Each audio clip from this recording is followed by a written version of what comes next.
Ashe from the Varus combination does make a lot of sense in my head, but of course there are plenty of things that can work just as well with the Varus. The Heimerdinger, as you mentioned, is something that can just pop up. Now, with the vibe being picked up here, it has been the, honestly, in my opinion, the difference maker between these two teams, between these two setups in the early game, having that early game jungler that can just be a bit more aggressive. Give us the Nidalee. I would love it. I would love it, but don't think it's going to happen just yet. We'll just have to wait and see. As he, oh, I lied. Nidalee locked and loaded, and they're going to go with the Renekton. Yes, this has been Sean. This has been Sean. So, if we talk about vibe being the difference maker, I would cast the lens a little wider, zoom it out a bit, because I think it's about winning early jungle matchup. Nidalee tends to win most early jungle matchups, especially when you have something like a Renekton. It's that guaranteed CC. Now, what goes unsaid about this is that the Renekton can be flexed between both mid and top. I believe Yagao did play a bit of that Renekton mid last year. I think most people did in the LPL. It was a very popular pick for that one. But this can go towards mid, it can go towards top. And now you're sat here as WE, you have yourself a Jhin Ashe, which is very hard to interact with as 2v2, the very long range, much in the same way that we saw the Ashe Varus. You're sat there just half a screen away, a full screen away, casting your ultimates, and things get... What mass equation is that? What? Sorry, I just got... What? Anyway, right, back to things. You have to you have to blind pick your what are your solo lanes on 4 here for WE, and then you have to then see if the Renekton is going to go into it. You have to pick something which is good into a Renekton plus any other pick in the lane which you're picking for. And that's a very difficult thing to do. Renekton is a very different champion to a lot of mid lane champions if you want to blind pick that. And if you're going to go towards that top lane counter pick is a tale as old as time. Yeah, I mean, it's kind of what the value of red side gives you. It gives you that solo lane counter pick, but like you said, the BLG kind of saying, okay, well, we're going to go with the Renekton. There's not really a lot you can do about it. Yagao can play it, Bin can play it. I would personally think it would be going into Bin. It does fit his very aggressive style, especially comboed in with something like the Sion. Get those isolated kind of jungle setups with that 2v1 or even 2v2. But now with the Karma being banned away, they're just trying to cover a lot of bases. I feel like WE are feeling a little bit overwhelmed with the amount of possibilities available to them. They were kind of saying, like you said, oh, we got to cover for top lane, but damn, we got to make sure that the Varus doesn't get anything exceptional. Oh, wait, crap, we got to make sure this doesn't happen. And little things like that are kind of scaling against them. I will say, I would imagine to see them pick up their mid lane here. I don't think they would want to try and go blind into top. Or maybe they do, and they're going to go lock in the Sion. Still fairly safe. Guy's got a lot of just kind of being a meatball scaling, so happy to kind of go with that one for the moment. But I will say, if a Renekton Nidalee is in the top side and gets ahead of this Sion, you're in a lot of trouble. Exactly. Now, Sion can eclipse this combo, where you don't dive it early and deny it a wave. Things get kind of awkward. We're gonna see Yagao's Azir come back out. This is now very dangerous to WE in regards to that top side, because you're likely going to have a pushing mid lane from Yagao. I think you might have to lock in something like a Ryze just to contest that even. And what that means is that you're likely to have mid push into top lane dive, and a roaming Pyke on top of it. I'm sat here like looking at Biubiu on this Sion. You know, we were talking about how you can eclipse this combo in the top side if you don't get dove, if you survive early. Good luck, WE. Good luck. Everything is push and roam, head towards top, give it a good dive. I mean, look, I love everything about this composition from BLG. I love the fact that it's aggressive. I like the fact that it's going to be, we live and die by the sword. We go ham, and either we come home with dinner or we go home as dinner. There is no other way for this particular setup coming out right now for BLG. And for WE, they've got exceptional scaling. They have got such amazing front-to-back team fight if they can get to those 2-3 item points. BLG are not going to allow them to get there. That's what's going to be the difference maker here, is that if BLG can get ahead, this game could be literally one of the fastest, and we've already had a pre-20-minute game this split. And looking at particularly On's Pyke pick as well, he started this series on a Nami, which was basically sashimi. It was diced up, head in this bot lane, and get to go topside. I don't see how WE stabilize. And look, under normal circumstances, if this was probably any other league in the world, a lot of people will be looking at this composition and going, what the hell? What is this? What's going on? This makes no sense. You've lost draft. Go next. All that. But it's the LPL. It's BLG. This is literally like something that we love to see for these teams, because it is, we talked about it a little bit earlier. It's feast or famine. It is literally you go in and you fill up your belly, or you are in the belly and you have just given over a crap ton to the WE. There is no two ways about it. But that's why we love it, because it is such a, you can't just sit back, relax, scale up, look for those small little moments. Okay, it's a 2,000 gold lead in our favor. We're all going to win. And then 33 minutes later, the game's over. This is a hard, fast, loose combination that has to get ahead early, that has to find picks, because after a while, it's just not going to do as well. We did see that WE did deal with a similar archetype, or at least in regards to an early game composition from BLG in that first game. Even in the second game, you can argue that it was kind of early game, short range composition, trying to get ahead of the curve of the game and then trying to stay ahead at that point. WE succeeded in the first game, lost in that second game, and now they get one more shot. Double range bot lane this time. See if On can get up and land a level 1 hook. This could be very dangerous. If they move up, you could be getting into hook into a couple of Halo Blades autos, but On not able to find any poke himself just yet. But again, just hanging beyond the wave. Not the same level of level 1 dominance that this... Oh, there we go! Flash hook! There it is. Flash hook in onto Hope. He does get the heal. The Ignite is ticking down. He should be able to heal himself back up now within that brush. So good trade in here. Yeah, that's the passive. So this is exactly what we were expecting of from this. Pyke walks up, gets a hook, gets Hail of Blades down, pops the Ignite, and suddenly this double range bot lane, which crushed Elkin On in that first game, is not going to be ahead. It's only that first level. Now you're hitting that level 2, but control already been achieved. This allows Nidalee to go in, allows them to counter jungle, and now suddenly if we have this wave push coming up, now let's see what Elkin On can do with this one lane that they've managed to get across. Oh, both junglers going to find themselves now as the smite comes down here for Shun to guarantee that camp. Nice little pounce away. Shanks trying to move over, but Yagao has to try and bail out his jungler. Shun going to look to try and get over the wall. He pounces forward. They flash in, but he's in the waiting arms of Lwandy. They get the hook down, but the deadly flourish is just that deadly to you, Shun. Yagao goes forward, has to flash back. They're trying to get the damage down with this Varus, but they just cannot. Good hook, not going to land right between the posts. 3 points and a penalty. And WE get themselves first blood. And the great thing is, they have to keep going. They can't just let this one go because they talked about this composition. It can't just let it happen. Shanks is going to be flashing away. Flash by On, and now Elkin On in such a bad position. It's all going to hell, and it has to continue, Nymaera, because this BLG comp can't function without gold. They've just got to keep going, and it is so hard to see this keep going. Again, Shun just has to go again and again and again.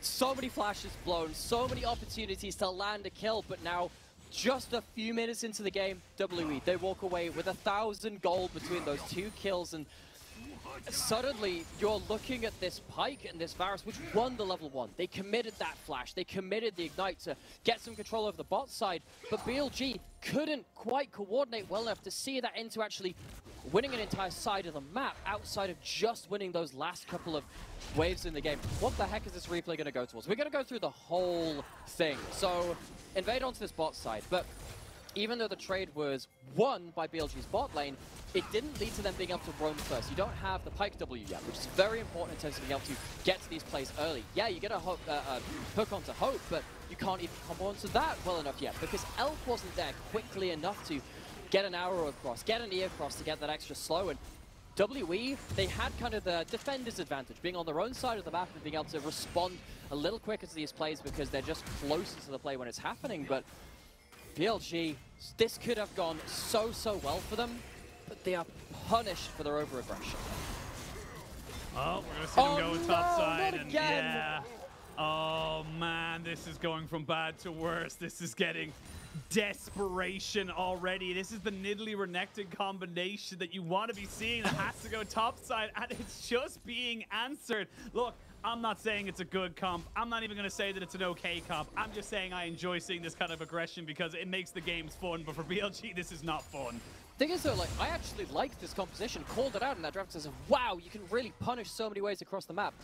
But that is a blade which cuts both ways. This is a double-edged sword, and you know, we're talking about the whole eat or be eaten, this sea monster kind of analogy. This is Jack Sparrow diving into the Kraken's mouth, and This ain't looking so happy now for BLG. You're sat here as Team WE. You have a Vi, which is incredibly ahead of the curve. They're going to get to their first items much quicker. And when this Vi has been a big difference maker in the first 2 games, as you called out in that draft, being able to be ahead of the curve and being able to engage, very, very important. But we're still fighting this bot lane. Good cleanse, stops the ignite from keep going down. Heng is around, is going to be spotted as they pop down a double pink just in case. Elk gets caught out by the deadly flourish. Ooh, just a hair's breadth away from landing. That's Q from Heng, but not going to be it in the end. He does lose his heal.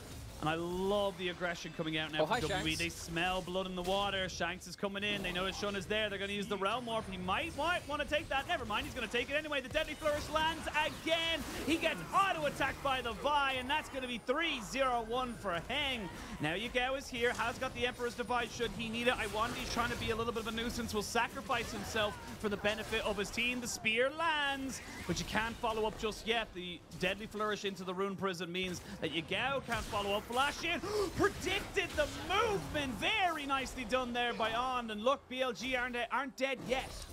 Not just yet. Diving into the Kraken's mouth, but they're bringing with them a bit of armory, a bit of weaponry with them to try and cut their way out of this mess. Getting a kill, getting the shutdown onto Pyke, actually pretty good in this situation. Because Pyke is a lethality builder, getting that 600 gold shutdown means maybe you're going to get yourself towards something like an Umbral Glaive early. Maybe that can be something to play around when that item is finally completed. But WE, they are committing to this craziness as well. Shanks getting that roam down.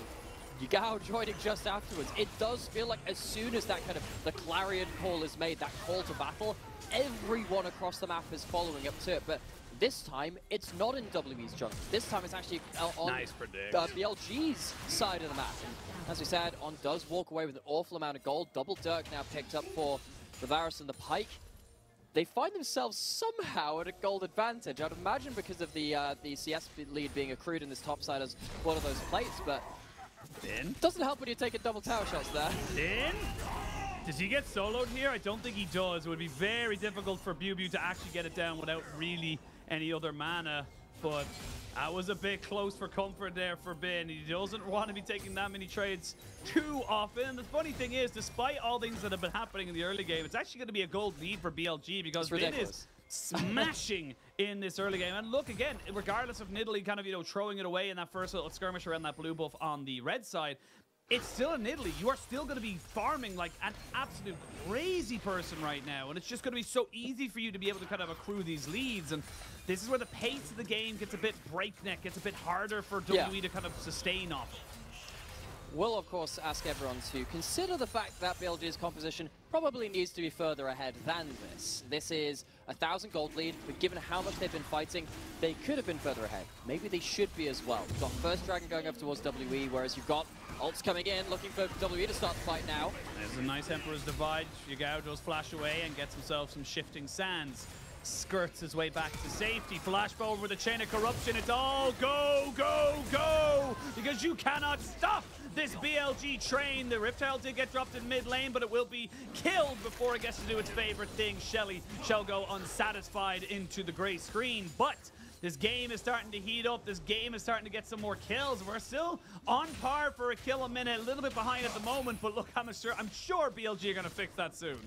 Yeah, just in case you hadn't got the message across yet that we're fighting this game, BLG once again find themselves going forward. It does cost a flash, it does cost an ultimate from that Varus, having the flash away from that, particularly into the Realm Warp, into the long-range engage from everyone across the map from WE. That might be a price they play later, but for now, it's golden pocket, and being able to catch out that bike, get double buffs over as well.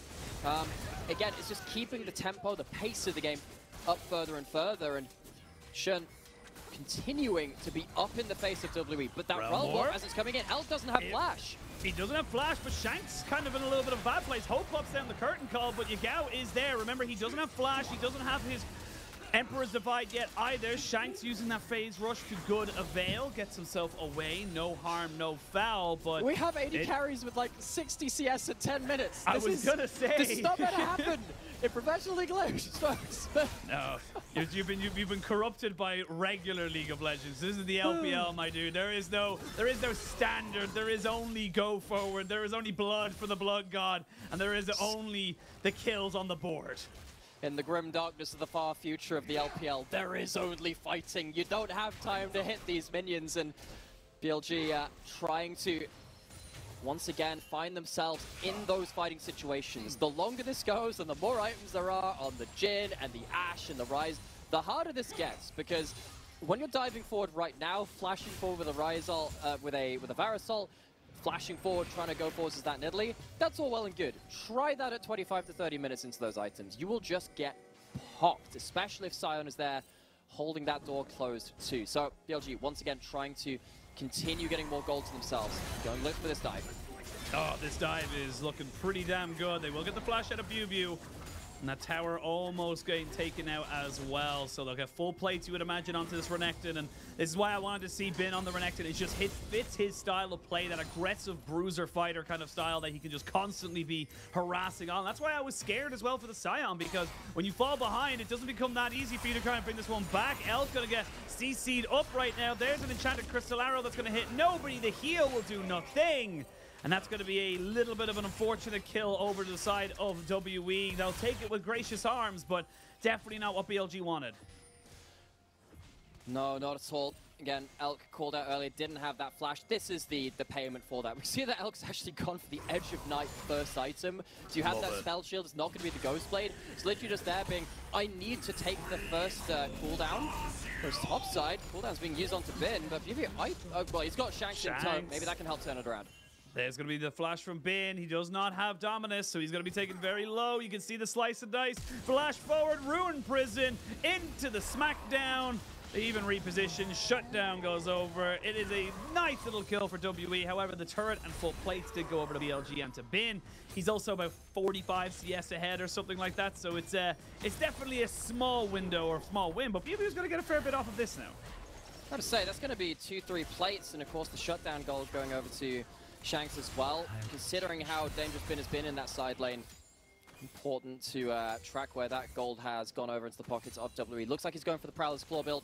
Black Cleaver first, a bit more percent armor shred versus the tanky Sion. But if you are going forward, having that extra gap closed from the Prowler's Claw will be seen awful lot of players, particularly Strive actually on Roretten, had a really good couple of Prowler's Claw mid-Renekton games. Being able to impact the fights, get on top of someone like this Jhin and the Ashe who want to be stood as far away as possible. Anything to make their options more limited, very important for BLG to use. Now the question is, where's the next play coming? Bin, teleport back up towards that top side, pushed out that top side.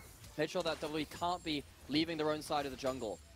You've got a Umbral Glaive built up for On as well, important to track that, as looks like Varus and Pyke, after dying in that bot side, taking up shop in the mid lane. They need to be keeping up this pressure. WE, where are you going to be fighting next? They're not going to be fighting at this dragon, and I was actually going to bring this up very quickly, is that yes, BLG are fighting all the time. They want to be fighting with this early kind of, you know, mid to early or early to mid power spike, but, and I think this is a big but that kind of comes into it, On should be fine. You would imagine. Ooh, that was unfortunate. Look, you miss all the shots you don't hit, but, or you don't take, but definitely did not hit that one. On going to go forward, and he's going to bring the Vi with him as well. Chain of Corruption comes out to try and help him out, but that does not stop auto attacks. They're going to have the Curtain Call come out. The Ignite not going to be enough to take down the Vi, and that's just another kill for a dragon. Before this all happened, as I was going to say, it's actually really good for WE that they got the first dragon in the game, because it stops early stacking. It stops the fact that BLG want to try and force them into early fights before they can scale. Here comes Ben. Now, though, the Vi is very, very low. Shanks going to get jumped on here, but the Q is going to be soaked in here by the top laner of WE. The Riptile should be secured, and they're going to get the Realm Warp out before anyone can collect the Eye. So it's not going to be a collection, but it is a denial, and WE, they're playing the game of, look, we just need to stall. Yeah, and that's working out pretty okay for them right now. You can see, again, shades of what we're going to see in the next 5 to 10 minutes as well. On the Pyke, looking to continue to fight, but not having the stats to do so. Certainly not having the HP, of course, on Pyke. You kind of forget about it sometimes. You're not really allowed to build HP on the champion. It actually converts into attack damage. Your base HP is very high. But they didn't want Pyke to be like this tank engaged champion. They wanted to kind of force him into the assassin route, and that means that you do definitely fall apart at points. Bin getting absolutely bounced. Yeah, welcome to the bounce house. And he is dead. Look, this Renekton's good. He's very powerful, but if you keep getting caught out like this, that's not going to spell very good for your team. And all of a sudden, we were praising BLG. Yes, they are still ahead. Don't get it twisted. But it's 6 kills now onto the Vi. And if you could just have a front line with this Vi and Sion that can just survive, you have so much power now as WE. Yeah, it turns out if you're looking to kill the first target, if the first target has an awful lot of gold, an awful lot of levels and HP, that becomes a lot more difficult. You don't have a Dragon up now, you don't have a Herald up, you don't have a way for BLG to force WE to come to a fight. And moving in numbers, securing their side lanes, Biubiu stabilizing this matchup in the top side as much as possible, despite not even having their Mythic. This Sion is okay. They've taken the early game brunt of a lot of what BLG wanted to do towards that top side, and now WE, despite being behind in that goal, again, just ask everyone to consider this. How far ahead do you think BLG should be with this comp? How far ahead should they be? I think there needs to be an awful lot more of this, because suddenly those kills are going to be coming back with a lot more sting. It's going to be a lot harder to finish these off, and WE, they have their own ways to force these fights as the arrow goes wide. Yeah, the arrow goes wide, but I will say that was because On actually saw the Vi didn't get spotted out. Flash has to be used there. If that spear lands at max range, you can imagine it being a pretty bad situation, but BLG, they want to try and go for this fight. They're going to jump straight in on top of the Pyke, who dies first. It's a trade, though, of support for Jungler. It's a shutdown going over onto the 6-kill Vi. Not quite fully tanky just yet. We will see Yagao and Shun kind of taking a brunt of the damage right now. The TP came down from Biubiu to try and defend, but while it's been happening, look at the top side. Bin, he's just going to sit here. He's going to take himself another tower, so he is not going to be grouping up anytime soon. He is built to try and take out Biubiu, make Biubiu's life a living hell, and that's all he wants to do. Well, he's did a pretty good job of that. Again, that CS advantage growing larger and larger, but once again, on the Pyke, not finding it easy to survive through to even be able to cast something like Ultimate. It didn't have it on, didn't have the cooldown in this particular play, I believe, at the start of it, or at least it's on cooldown as we came out of it. But arrow misses. Maybe that inspires BLG to walk forward, find their own entrance into this play. But again, they are not tanky. They are not able to survive the first kill. On walks up and goes, yeah, look at this hook. Gets absolutely blasted. This is so unhappy for this Pyke to walk into these kind of plays. Even though it's a 1-for-1, it is not easy for BLG to keep playing as fast-paced as they were, because it is very easy for them to get shut down. Oh, they're going to have another arrow come out. There's the curtain call as well. And Bin, he's not very tanky. They're going to try and force the flash out of Shun. Ooh, that's half your HP, Lwandy. Be very, very wary of that. But top lane now, the pressure here. You're still only about 3,000 gold. They flash forward. They're trying to get onto Shun, who pounced away, so he's not going to be dying just yet. Now On's in a little bit of trouble. They still have the ultimate from the Vi, so you got to be very, very careful. They've got the cease and desist. The Realm Warp is just good enough to take Shanks out of that one there. Did have to use his flash, and Biubiu is just playing PvE right now. And you can see both top laners want to play PvE. They don't want to be a part of the big fights right now until very much later on.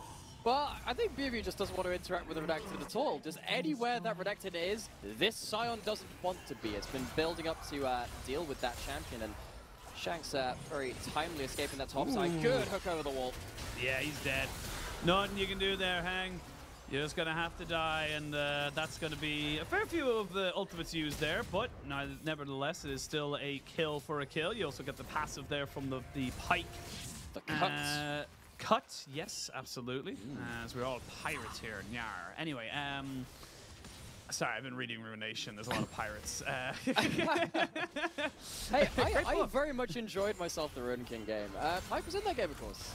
He's a pretty good character in that. Enjoyed his More thing. pirates. He was very good at doing all the single target damage stuff. Oh look, he's doing that again in Summoner's Rift. Turns out he's very good at that in League of Legends when he's actually allowed to live and commit to these team fights. Has that Umbral Glaive, has himself another Dirk in inventory, and the first shutdown, I believe, from that ultimate has come through. A little bit of extra gold coming through to the side of BLG. Again, just trying to push that accelerator down as much as possible. Umbral Glaive helping them here to keep as much vision control as they possibly can, but WE, they've not been shying away from their own engages either. We already knew that this Vi had so much gold to work with.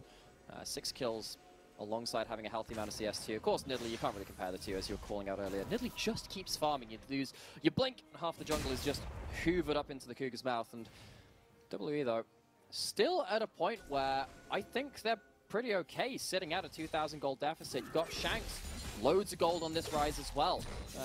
3-0 and 4, being able to build up into a tankier and tankier build as well. Once you get to Roa Seraphs, that Pyke, not going to be able to pick off someone like that Ryze as easily either.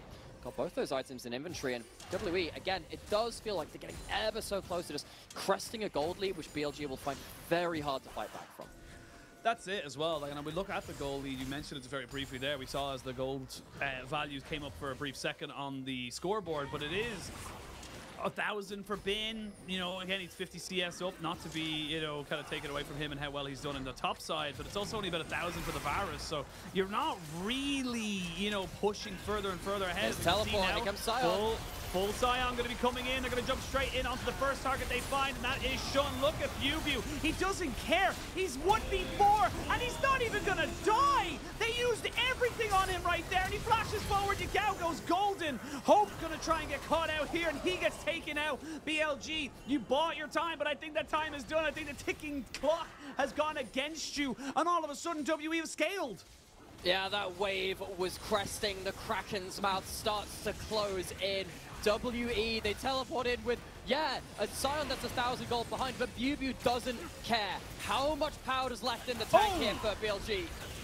Nicely done there, gets himself the ultimate off with the Pyke, gets himself a kill, and there's a lot of poke to come out here, and you're not taking this Baron exceptionally quickly. Bin flashes away. There's a lot of low health bars right now. This Baron acting like a third man right now for this two-man of BLG. Flashes forward. Oh, he gets the smite down just before he dies with his dying breath. Heng says he will survive and do his job, do his duty to his team. WE, they get the Baron, and again, it's more stall tools. We saw that BLG still have opportunities, but WE are closing that door ever so slowly. Yeah, it's an interesting take on stalling, just actually speeding up in the other direction and saying, we'll fight you once we have our items to do so. Baron gone, Gold League gone, and where does it come from? It comes from the Sion, who is super far behind, but who gives a damn. He sits there and he does his job. No, the Sion isn't doing huge amounts of damage. Yes, he is actually getting relatively quickly shred by this 1v4 briefly in that backline, but it doesn't matter. You have the Ashe and the Varus who are able to do damage. Shanks being able to get into things as well. And BLG, if they don't end the fight on the initial engage, things fall apart super quickly for this team at this point in the game. It's past 20 minutes. No one's surviving the initial combos for them. Yeah, it is past 20 minutes. They're not even on the Dragon Soul, so even if WE don't feel comfortable going for this any kind of, you know, fight, they don't have to. They've got Ryze pushing in the bot side. On just trying to do what he can, but Chain of Corruption comes out here onto Biubiu, and yeah, like that's a full combination, half his health, well done, but it's not really going to mean much else. I will say one spear of half health on Lwandy does make it a bit more significant. Biubiu going to be stopped on his back, does not have teleport to try and get back in here, but Deadly Flourish landing there onto Sion does keep BLG a little bit more honest, and yeah, I mean 4v5 and still WE are not really that phased, they're not really that bothered. Yeah, particularly when you have someone like Shanks that can hold the door closed on one side of the fight as well. Bin not even willing to walk up to that Ryze. So much gold, has double buffs to his name and that Baron buff. Being able to allow him to fight around minion waves just that little bit easier as well. BLG, I don't know if you really want to dive that. I think you're happy to play this a little slower. You're grouping up in that mid lane, Dragon spawning. Maybe don't throw it on the Renekton, who, if you get into melee range, can do some damage. They're going to try and look for him, but a good flash there from Shanks keeps him safe. So if you use the flash from On, that's a big engage tool no longer available. I don't even know where that was going, Lwandy. Where were you thinking that was going to happen? Speaking of where are you going, you can see Heng trying to see if he can get out of this one here. Doesn't have the flash, but the Javelin toss does not land. The hook afterwards, that one does. Piercing arrow into Chain of Corruption. They're going to try and turn this one back around. They're going to see both junglers going golden. As Biubiu is there, it's a 2v1 on the bot side though, as Shanks is dealing with Bin. They've lost their Vi with 2 seconds until Dragon. Yagao moving forward. Deadly Flourish does land, and they go straight in on top of him, and he's dead. But a piercing arrow from L keeps this alive for the side of BLG. Both TPs coming in. It's going to be Bin and Shanks joining this fight. It's a 4v3. WE do not have their jungler though. I think you just got to give this one up again. You're scaling, you have a Ryze, you have a Jhin, you're fine, just relax. Just relax has not been something they've been doing an awful lot of this game, and BLG are certainly all eyes on these fights. They're teleporting back in. They're not relaxing. They're seeing what they can get out of this. They're going to see if they can go for something else. There's the Ashe arrow here as Biubiu is just a wall of health bar, but it's getting lower and lower the longer he stays in the fire. They are going to land a couple more poke. And again, WE, just calm down. You don't need to go this aggressive. You are the scaling team. You have infinite scaling with a bloody Sion. You don't need to go for these. Well, I think Sion has already sat there as like, you may have banned away Jax, but I have his shoes. The Jax show does so much work when you go into these 1vx scenarios, being able to kind of like drain tank off of them in that place. And does manage to get out alive, but it's a little showcase of what you can see from the Sion as a frontline. But Sion isn't able to frontline every side of a fight, and that's where things get a little awkward. Sion's not in position to protect the Vi who's got a little too deep, not in position to even protect someone in, like, you can actually see in the minimap down there on the bottom right-hand corner. Ryze is actually in a 1v2 for a little bit of this play too, but where Sion is in the fight, WE are winning right now. Elk doing a great job of managing to pick at least one kill off of that, getting onto Soul Point, onto something to fight around. But it is a minor win in the grand scheme of things to keep them, again, just trying to find themselves extending the timer which has been put on their composition, because it is a very harsh game for them to fall behind in, and they definitely have by this point. Yeah, I think that's the best way you can put it, is they have fallen behind. They have, well, they're equal. Like, don't pay attention to the gold. The gold's not important. Yeah. Look at the way that they're playing this game. The gold means very little when a Sion has that little gold and can still do what he's doing. It's just the gold efficiency and how these teams are playing out. BLG, they need more from this game. They are finding it very hard to win where they were earlier in the game. It's very, very true. Also, a complete tangent that has absolutely nothing to do with the game, but it caught my ear and it caught my eye.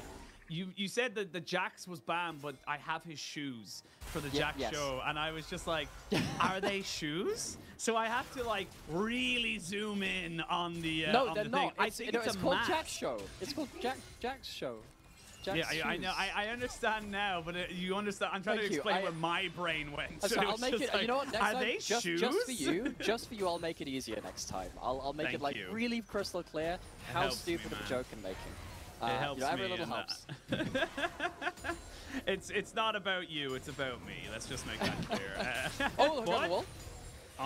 Trying to see if he can. So again, I don't think he wants this. He's going to try and get down Mr. President, but everyone's already piled in. 2 kills to Shanks. He's 6-0-7 as he gets himself a double kill. And that could just be Baron again, because you've lost your mid laner and your support. You don't really have engage now. You don't really have the vision control. Shun could get taken out right now just by Shanks, who's soaking up all these ultimates. Biubiu on the backside, just kind of being a nuisance. And this is just BLG going to have to go for something. They can't let this Baron go. But they can't. How do you get past the Sion? This is a disaster for BLG. They were crushed in game 1. They returned the favor in game 2. And in game 3, it feels like they've just run out of options and been caught alone on a side lane. How's he going to make it out of this one? There's an enchanted arrow, but it goes by, and oh, the train flashed away. You will not be getting my ticket today, as Bean should be able to keep himself alive. Look, it's a silver lining. What? He has done exceptionally well, but he's only 1 in 5, so he's 4 ultimates. He gets Ryze ulted on. He dodges the Ashe arrow. He dodges the Sion. What? Well, he's not only going to get out with his life, he might also get out with a kill. Because they're going to try and jump on the Biubiu, but then the TPs are coming in. They get the buy coming in here as well. They do have the Hawk Shot coming out. And this time around, Bin, you have nowhere to go. You came back to give us in. So nice. So lovely to see that kind of sportsmanship within players. Saying like, all right, guys, you used enough to try and kill me. I'll give it back to you. Of all the players you want to be aggressing onto, maybe not Biubiu. We've tried this before. Maybe not that tanky Sion. That's a really good spear, though, onto Hope. I was wondering if that forced the flash away. Nidalee can feel so ineffective in late game, but one spear lands. We just got a bit of a reminder there that Shun does damage. Shun indeed does damage. Night Harvester alongside the Zhonya's Hourglass. Now on, kind of caught between a rock and a hard place. If he's not too careful, will go into his shroud to make sure that he is under the depths of water, murky waters, to make sure he does not get caught. But yeah, honestly, like right now, your composition is looking for a mistake from WE. BLG's comp does not do well into what WE have built excuse me, have built for themselves, and it's just going to become harder and harder. I'm going to say it right now. I love that Elk went for the Prowler's Claw. More aggression. Get in their faces. You know what? You know what you need to be as an AD carry with range? In melee range. That's what you need to be. Yes, I love that so much. Because for me, it also signals we don't win by killing the Vi on the side. We got to kill someone else, but you've got to hit them. Where's your damage? I mean, it's dead. They got all the CC down. They just piled it onto the kitty cat. Nidalee shall go down. The Cougar no longer here, but yeah, this game is pretty much over. The piercing arrows are doing nothing to Biubiu. Biubiu can just walk forward, and he has to be respected. Well, Yagao literally just said, yo, I'm going to go push top lane. Doesn't have the teleport, but that leaves WE free to engage on the bot side. Dragon was up. BLG looked for a cross map. Seriously punished for the attempt, though, and Heng walking forward, has a GA, has himself the flash, could potentially flash Q onto someone. Yagao's got to get back. 2 inhibs, looking like a pretty much done deal down at this point. Yep, Chain of Corruption no longer available either, so they're not going to be able to try and, you know, get a bit of a re-engage going here. Biubiu just soaking up literally everything as the Crystal Arrow does land onto Yagao. They get themselves 2 inhibs. They're going to back themselves up, get themselves onto that dragon, and move forward just as quick as you like. WE looking like they're going to be taking a little bit of a scalp today. Yeah, and yeah, again, zooming that lens out, WE have a 2-2 series scoreline and haven't really had the top-end opposition to face yet. They've had some teams, you know, they've lost to teams which are fairly strong. They haven't really taken a top team scalp just yet, but they're on the verge of it. On the verge of denying Sol from BLG yet again, on the verge of looking for another team fight. Here we go. Tokyo drift there from Biubiu as the arrow goes wide as well. Elk a little bit separated. He has to flash. They're going to go straight in now onto Yagao. Tried to find a play. Goes golden. Keeps himself alive. Hope looking to try and do the same. Even as the Gale Force for a little bit of extra maneuverability. His comp has well and truly lost its luster on the side of BLG. But WE's is just coming into its final form. There's just nothing you can do. And despite everything that went down in that start, Biubiu very healthy. Running down Elk, who has no flash. One last shout. One last auto attack. There it is. TP into the mid lane. 2-1 going to be the score for BLG, or sorry, for WE. Yeah, and BLG falling at the hands of WE. The silver linings for this BLG early game composition have corroded, they have tarnished, and they're going to be getting silver medal in this series. Very much the unexpected result for this first one of the day, but WE, maybe we revise expectations a little more for them. That was a clean set of victories in the 2 games they won. Yeah, I mean, the 2 games they won, it did feel like they found an advantage, they took that advantage, and they slowly built themselves up into the lead. They slowly just kind of broke down what BLG wanted to do, and straight up just, you know, punished BLG's over-aggression. I can't really put it any other way, is that there was just so much over-aggression coming out from the side, so much, you know, that you didn't really necessarily need to do from the side of BLG that just kind of hurt them so much in that mid-game. Wonder if actually we have to cast a eye to the coaching staff of WE as well. You know, coming in from last summer, this is a team which had those early advantages, couldn't really capitalize on them. Feels like actually we're starting to see that capitalization. We know that there is Warhorse in the coaching staff for WE, the FPX 2019 coach, the world champion from that, Flash Wolves for many years before that. That is a coach with an awful lot of experience molding these players into something much more than they were just this last year. This is a team which actually was very heads up about how they needed to win with the compositions and playing towards that effectively. Some impressive stuff. Yeah, really well done now. And like you said, kind of bigger picture style. 3-2 for WE.